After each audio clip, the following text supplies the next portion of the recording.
dokumentärerna. I'm Indy Nidell, and this is another Time Goes Short where we spoil some aspect of history. I'm Spartacus Olsen, and today we're going after Sweden's image as a historical bastion of eternal progressive liberalism. So, my adopted home country, his country of origin, prides itself as never having had serfs and no slaves after the early Middle Ages. Technically, that isn't wrong. Sweden was founded in 1523, although, like any European, Swedes will tell you that its uninterrupted history goes back to antiquity. Anyway, serfdom and slavery was abolished in the region that eventually became Sweden already in 1335 by the local ruler Magnus Eriksson and the law text known as Skara. Yeah, okay. We should be careful here not to attribute too much veracity to that text, as the only extant copy is from the 17th century. We do, however, know that the practice of holding slaves disappears north of Scania, or Skåne in Swedish, which was not Sweden then, but was Danish crown lands around that time.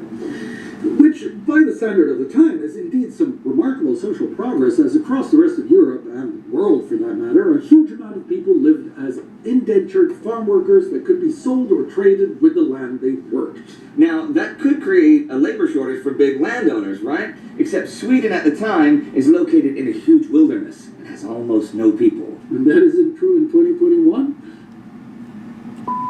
Anywho, the need for agricultural labor eventually gives rise to the torpare. Subsistence farmers granted small plots of land for their own sustenance against work on the big landowners' farms and in their forestries. By the 17th century, Sweden is a major military power, which needs soldiers. So in 1681, King Charles XI, Karl den 11th, sorry, introduces the soldattorpare, or Rute farmers, young men granted small plots of land against military service as foot soldiers. But Sweden's time as a mighty superpower is soon over, and although the system of military service provided by small farms will remain in place all the way until 1901, its importance and numbers really decline, and the landowners again have a labor shortage problem. By the mid-18th century, the solution becomes to employ families to work the land in one-year binding contracts against payment in kind. That is, no money, food, and other stuff. But by the early 1800s, there are several 100,000 individuals in this system.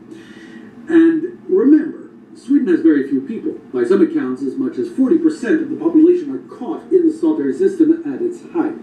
But it was probably less than that. Okay, payment in kind is not in and of itself slavery, but a few things do lead to them being in bondage to their employers. First of all, their remuneration is often not nearly enough to survive the food and stuff they get. They can't live on. They end up living under rather dismal conditions as well. Drafty houses, little food, no hygiene, the hallmarks of destitution. And they have no money. So the solution is that the farm owners sell them stuff on credit. Which leads to debt bondage, which is just a fancy word for enslavement. Now, statistically, we don't know exactly how prevalent it becomes, but prevalence is anecdotally well documented. What we do have recorded are countless accounts when statare in debt bondage are sold between landowners by transferring the debt against cash payment. And consider that in the 19th century, overdue debt is still a criminal offense, so statare finding themselves in debt bondage are at real risk of ending up in debtor's prison. We even have accounts of farmers selling statare contracts at auction. This is often the fate, true story, of older statare who are less attractive to the labor market.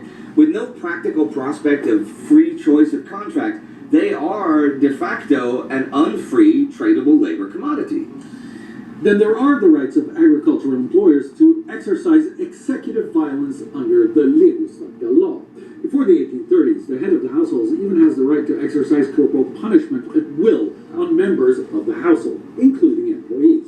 Then the 1833 version of this law restricts corporal punishment to only be allowed for boys under 18 and girls under 16.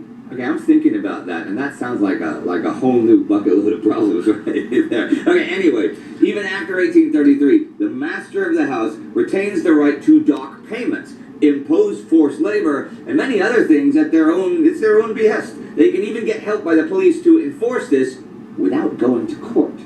Finally, there is the obligatory employment law that dictates that a person unable to find gainful employment can be forced to enter or renew a Stolter contract under threat of imprisonment. Okay, but as the 1800s progress and Sweden industrializes and liberal ideas of human rights start to take root, these practices come under increasing criticism. In 1885, the obligatory employment and legostadga laws are abolished, effectively ending legalized slavery in Sweden. So why did you say 1945, Sparty?